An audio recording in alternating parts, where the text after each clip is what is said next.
Once upon a time, in the serene village of Umugolo, there lived a girl whose beauty captivated everyone in the village. Chimamanda was her name, and she was a vision to behold. Her light brown skin glowed with a warmth that seemed to reflect the sun. She had a rare, long, wavy black hair that decorated her back, bringing out her perfectly chiseled face. Chimamanda wasn't just admired for her physical beauty. She had a heart as pure as gold. Her kindness and grace made her the pride of Umugolo. Everyone loved her. Chimamanda was the only daughter of Chief Ezekwesili, a renowned wealthy merchant. He was known not only for his fortune but for his pride, which he guarded as fiercely as his wealth. Chief Ezekwesili wore his title as the richest man in Umugolo like a badge of honor, and nothing threatened that status more than the whispers that filled the village one fateful afternoon. Chief Abai, a close friend and rival of Chief Ezekwesili, had been bragging all over the village. His daughter Ogonnaya's suitor had bought him a brand new Lexus SUV as part of her bride price. The news had spread like wildfire, and it reached Chief Ezekwesili's, inflating his ego. He scoffed, rising from his chair and pacing the room. Abai, Abai, that is not even half as wealthy as I am, he muttered, almost in disbelief. If his daughter's suitor can gift him a Lexus, then Chimamanda's husband should be ready to give me something greater. His eyes shining with the dangerous mix of ambition that often fueled his decisions. My beautiful Chimamanda is worth more than any woman in this village. His wife Ngozi, who had heard this talk before, shook her head. My husband, don't let envy lead you astray. Our daughter Chimamanda deserves happiness, not the weight of a man's money. Keep quiet, woman. Who asked for your opinion? He shouted. You talk about happiness. Happiness comes with wealth. Happiness comes with wealth, Ngozi. My only daughter will never marry a man who cannot afford to give her the world. Chimamanda is a treasure. Look at her now, very beautiful. And only a man of immense means will be worthy of her. While her father's mind was consumed with wealth and status, Chimamanda's heart belonged to Uzoma, a humble yet hardworking young man. Uzoma was everything her father wasn't: kind, gentle, and selfless. The two had been secretly courting for nearly a year now, and Chimamanda's love for Uzoma grew deeper with each passing day. One afternoon, Chimamanda playfully tugged at Uzoma's hand as they sat under the large mango tree that shaded the village path. Uzoma, she said, her voice soft but insistent. When are you coming to see my parents now? You promised me months ago. Uzoma smiled, gazing at her with adoration.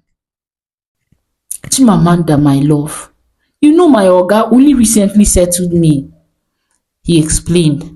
Just give me a few more months. I just want to come prepared to show your father that I can take good care of you now.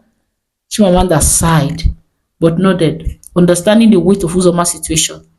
He was an apprentice who had only just gained his independence, and he needed time to stabilize his new business venture and prepare for marital responsibilities. Still, the thought of facing her father terrified her. She knew her father's expectations were far from reasonable. I believe in you, Chimamanda said, leaning her head on his shoulder. Just promise me you won't give up on us. Uzoma kissed her forehead. How can I give up on you? The most beautiful. I promise I will make you mine no matter what it takes. A few months later, Uzoma felt ready. He had saved up what he could and gathered the traditional items necessary for the introduction ceremony. Kola nuts, palm wine, and a few other humble gifts. He prayed that the family would welcome him with open arms and the list for the bride price won't be so exorbitant. He stood nervously at the entrance to Chief Ezekwesili's grand compound with his father and best friend Okudri clutching the basket of gifts. His heart pounded in his chest as he glanced around the opulence of the home before him. He knew that Chief Ezekwesili was no ordinary man, but he hoped that love and sincerity would win the day. As they entered, they were ushered into the large living room where Chief Ezekwesili sat, draped in the expensive robes, his face a mask of authority and disdain. Chimamanda sat quietly beside her mother on the other side of the chair, her eyes filled with both hope and dread. "Good evening, sir," Uzoma greeted, bowing respectfully. Chief Ezekwesili looked at Uzoma from head to toe, sizing him up. He barely acknowledged Uzoma's greetings and the people around him before gesturing to the gift in his hands. "Is this all you brought?" he asked, his voice dripping with disappointment. Uzoma's father cleared his throat nervously. Chief Ezekwesili had an intimidating authority that was beginning to soak everyone in the room. "Well, we just came for introduction. When the time is right, we'll come with better gifts," he said. Just immediately, Uzoma interjected. "Sir, I love your daughter so much, and I would like to make her happy for the rest of her life," he said, looking at Chimamanda, who was sitting close to her mother, her face full of anxiety. Chief Ezekwesili cut him off with a harsh laugh. "Love?" he sneered. "Love won't buy my daughter the life she deserves. What do you do for a living?" Uzoma's heart sank, but he pressed on.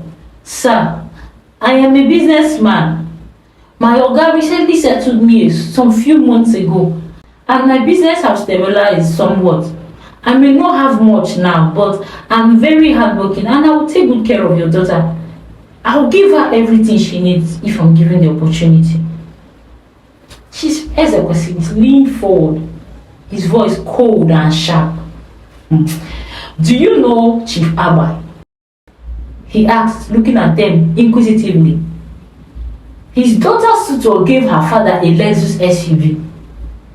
That is what it takes to marry the daughter of a chief.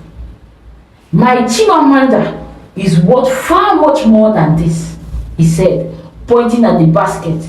If you want her hand, you must prove you are worthy.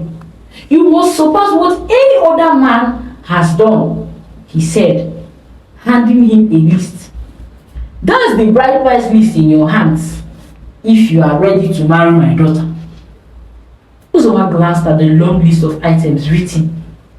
20 pieces of George, 100 cartons of snap, 10 bags of rice, 5 gold jewelry, 10 boxes of George wrapper, and on and on. He choked as he read out the last item on the list, a brand new Rolls Royce. Uzoma gasped as he looked at Chief Ezekwesili. Sir, I don't understand. A brand new Rolls Royce? He stammered, glancing at Chimamanda, who sat silently, her eyes pleading with her father. His eyes sparkled in disbelief. Yes, Chief Ezekwesili answered. That is the most important, if you must marry my daughter, he said proudly.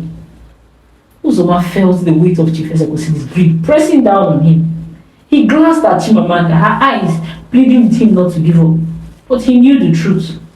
No matter how much he loved her, he could never meet her father's outrageous demands. I'm sorry, Uzoma whispered, his voice breaking. But sir, this list is beyond my means. I love Chimamanda with all my heart, but I cannot afford this. It is obvious then, you have not grown enough for the commitment of marriage, Chief Ezekwesili said. My daughter is a treasure, and I want her husband to prove that he can provide her with the best. If my friend's son-in-law can buy a Lexus SUV, why should my Chimamanda's husband do less? Chimamanda's eyes filled with tears as Uzoma rose to leave. I'm sorry, Chimamanda, Uzoma whispered, his voice breaking. I love you so much, but I can't afford to give your father what he wants. With a heavy heart, Uzoma turned and walked away. leaving the woman he loved behind, knowing he would never be able to win her father's approval. Tears streamed down Chimamanda's face as she watched him go, her heart breaking into a million pieces. And with that, Uzoma walked out of her life. Days after Uzoma left, the news of Chimamanda's failed introduction spread through Ngolo like wildfire.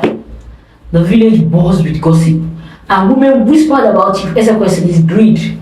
The opinions were mixed. Some argued that Chimamanda deserved everything her father demanded, while others mocked her situation. Beauty or not, you will never find a husband like that, some sneered. As weeks passed, many suitors came forward, drawn to Chimamanda's beauty and the allure of marrying into Chief Ezekwesili's wealth. Some offered gifts or suggested buying less extravagant cars, but the chief remained firm. It had to be a Rolls Royce or something even grander. One day, a new suitor arrived, Okpani. He was a wealthy businessman from the city, known for his sharp suits, flashy cars, and the arrogance that preceded him. Chief Ezekwesili welcomed him with open arms, unlike Uzoma. Okpani didn't blink when he saw the bride price list. A Rolls Royce? Consider it done, Okpani said with a smile. Chimamanda will have everything she wants and will be treated like a queen, he bragged. Chimamanda watched the exchange with dread. She didn't love Okpani at all. His arrogance made her skin crawl, but her father was overjoyed. He saw him as the perfect match, a man who could uphold his status and provide the luxury he desired. I don't want to marry him, Chimamanda whispered to her father later that evening. Chief Ezekwesili waved her off, his voice firm and dismissive. Nonsense, Chimamanda. You don't understand your words. You are the daughter of Chief Ezekwesili. He scolded, his tone sharp. This is what's best for you. Okpani is a good man, and you will learn to love him. You must marry him. Reluctantly, Chimamanda nodded, her spirit crushed. She agreed to the marriage, clinging to the faint hope that somehow things might change. The wedding was an extravagant affair, the kind Chief Ezekwesili had always dreamed of. The villagers marveled at the wealth. They had never seen that type of event before. Expensive decorations, designer dresses, and of course, the Rolls Royce that Okpani had proudly gifted to his new father-in-law. But Chimamanda's heart was heavy as she danced. She glanced out into the crowd, searching for Uzoma, but he wasn't there. She had lost the man she really loved, and now she was bound to a man she feared. As they left for the city, Okpani squeezed her hand tightly, leaning in to whisper, "Now you're mine, Chimamanda. Don't ever forget that." The word sent a chill down her spine. The first few weeks of the marriage were filled with grand gestures. Okpani showered Chimamanda with expensive gifts, but something felt wrong. His compliments often carried a sinister edge. "You look really beautiful, but remember, it's because of me," he would say, making Chimamanda feel smaller with each word. He controlled every aspect of her life, from what she wore to who she could see to who she could call. Slowly, the gifts became chains. One night, Okpani came home late, reeking of alcohol and perfume. Chimamanda sat on the edge of the bed, her heart pounding in her chest. She had been waiting for hours, praying he would return home sober, but here he was, looking so drunk. "Where have you been?" Chimamanda's voice quivered with a mix of fear and frustration. "It's so late, and you're clearly intoxicated." Okpani laughed, a cruel smile spreading across his face. "What audacity! Where was I?"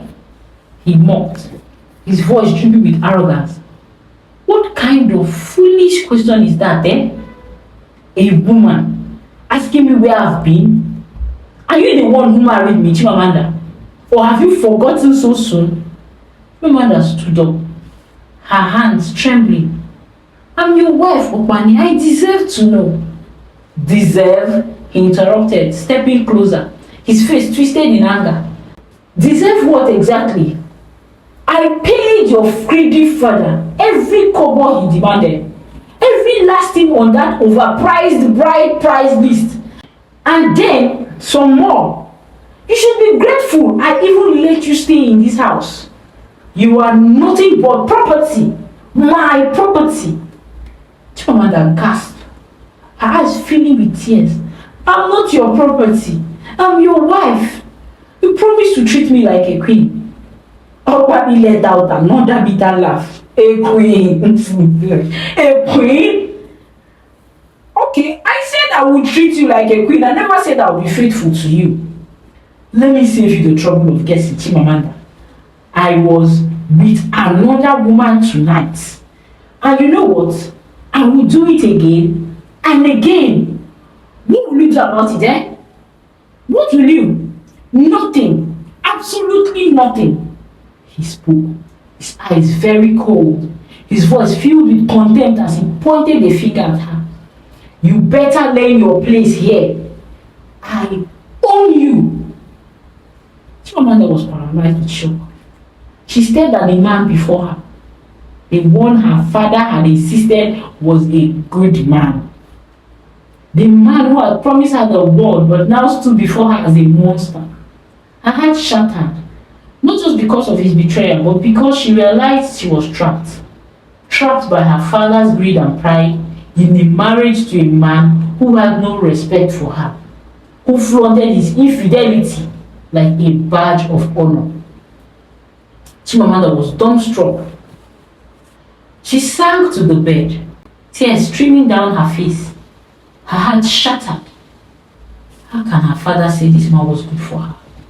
How could he sell her happiness for the price of a Rolls Royce? She was alone in a manipulative and controlling marriage with no way out. As the months passed, Okpani's possessiveness deepened into cruelty. His jealousy, once disguised as affection, now manifested in accusations whenever they went out. If any man so much as glanced in Chimamanda's direction, Okpani would scold her harshly, accusing her of inviting their attention. The love she once thought she saw in his eyes had turned to bitter resentment. One evening, Okpani invited a few of his friends to their home. Chimamanda, as always, was expected to play the perfect hostess. As she gracefully brought her drinks to them, one of Okpani's friends couldn't help but compliment her. Your hair is so long and beautiful, he remarked. Chimamanda blushed slightly and replied, Thank you. Her voice soft and polite. She thought nothing of it. It was a harmless compliment. But she failed to notice the flash of rage that was in Okpani's eyes. As soon as his friend left, the house turned ice cold. Okpani's face twisted with anger. His fists clenched. He stormed towards her, his voice low and frightening. It seems your beauty is getting to your head, Chimamanda. Blushing at another man's words? Do you think you're still some village girl who can flirt openly? You don't know you're a married woman? His eyes burned with fury. Chimamanda backed away, her heart racing. But it was just a compliment, nothing more, she stammered, her voice trembling as she raised them in defense. A compliment! Okpani roared, his voice shaking with outrage. You think you're too beautiful for me, don't you? You think you can make a fool of me in front of my friends? Chimamanda was speechless, frozen in fear as she watched him pace around the room like a predator. Suddenly, Okpani's gaze settled on a small hidden container in a shelf across the room. His lips curling into a sinister smile. Let's see how many men look at you after this, he hissed, rushing to the shelf where he had stored a bottle of acid, something Chimamanda hadn't even known was in their home. Panic surged Chimamanda's body as she realized what was about to happen. Okpani, no, please, I beg you, she begged, but her words were drowned out by the sound of the cap twisting of the bottle. I've kept this thing here for too long, Okpani yelled, his eyes wild with madness. Each time you provoke me, I tell myself to let it slide. but not anymore. Let's see who will look at your face again after today. Before Chimamanda could react, Okpani hurled the acid at her. She tried to move, but the burning liquid splashed across the left side of her face. Instantly, her skin sizzled and blistered as the acid ate through her flesh. The pain was indescribable. The scalding pain made her collapse to the floor, screaming in torment. Her left ear and the skin around it were consumed by the acid. The toxic smell of burning flesh filling the entire room. Okpani stood over, his face emotionless, watching her writhe in pain. "You're mine, Chimamanda," he muttered coldly, his voice devoid of any humanity. "And now, no one else will ever look at your ugly face again." Chimamanda lay on the ground, her body trembling, her heart broke beyond repair.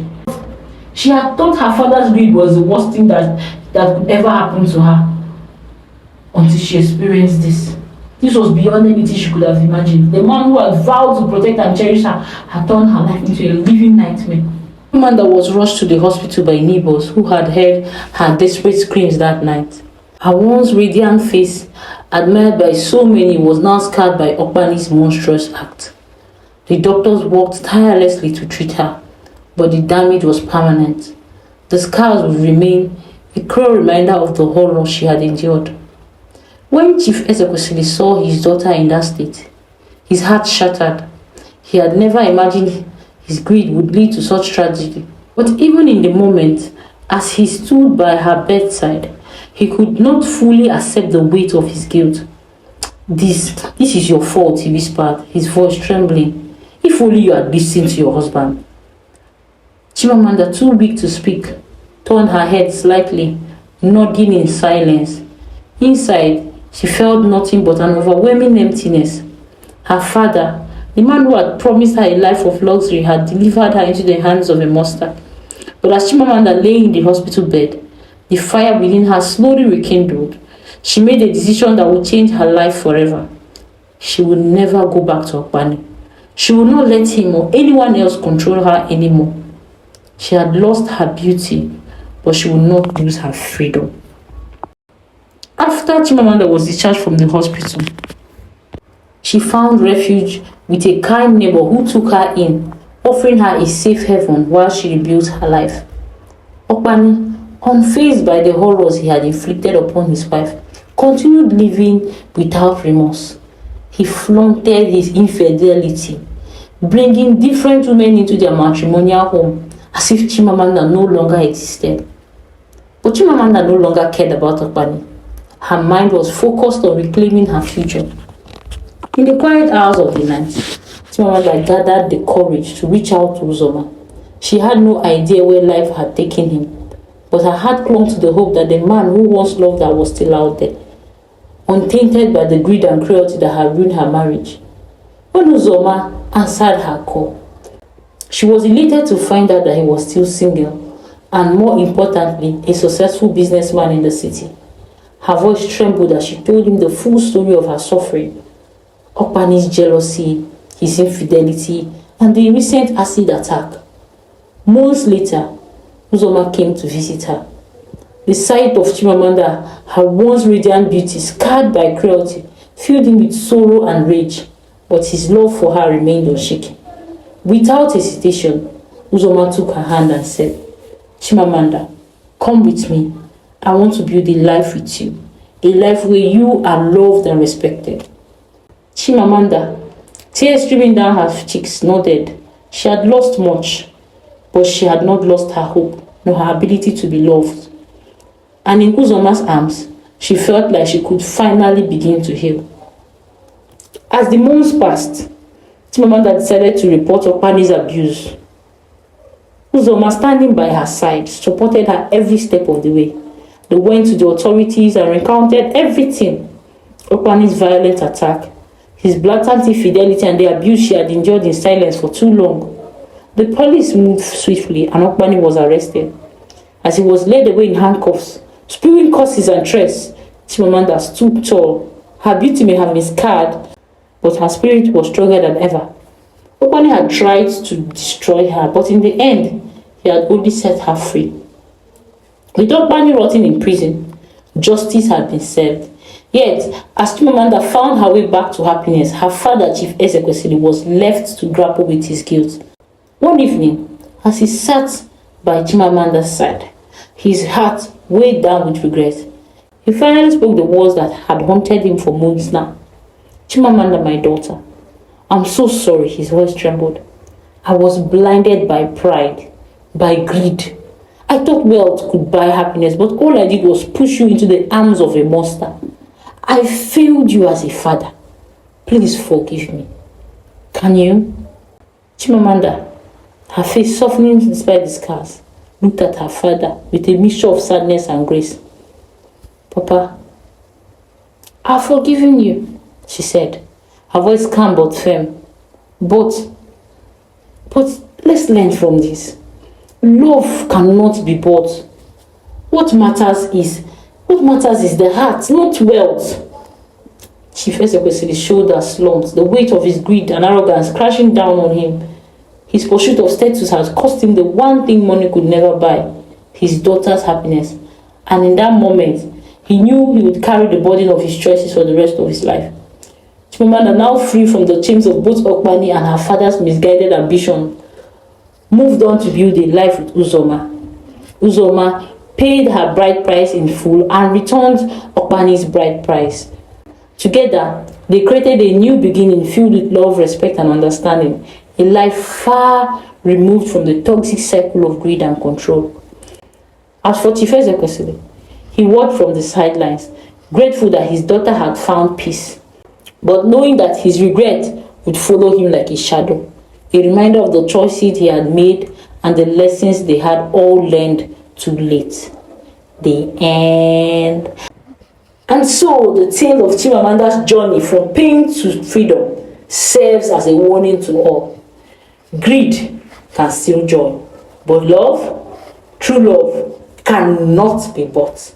Chimamanda's journey reminds us that the true strength lies not in outward beauty or wealth, but in the resilience of the human spirit.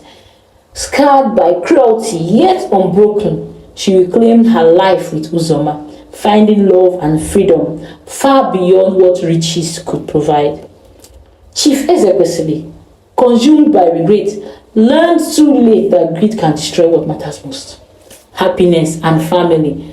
Okpani, on the other hand, met his fate behind bars where he belongs, proving that no one can own another through wealth or control. Chimamanda's scars is a symbol not of her pain, but of her strength. Her story serves as a reminder that love cannot be bought and that healing and redemption is always possible. What part of Chimamanda's story resonated with you the most? Do you think Chief Ezekwesili truly learned from his mistakes? Let me know what you think in the comments. Don't forget to like, subscribe, and share if you found this story inspiring. Stay strong and keep believing in true love that sets you free. Until I come your way again with another interesting story. Bye.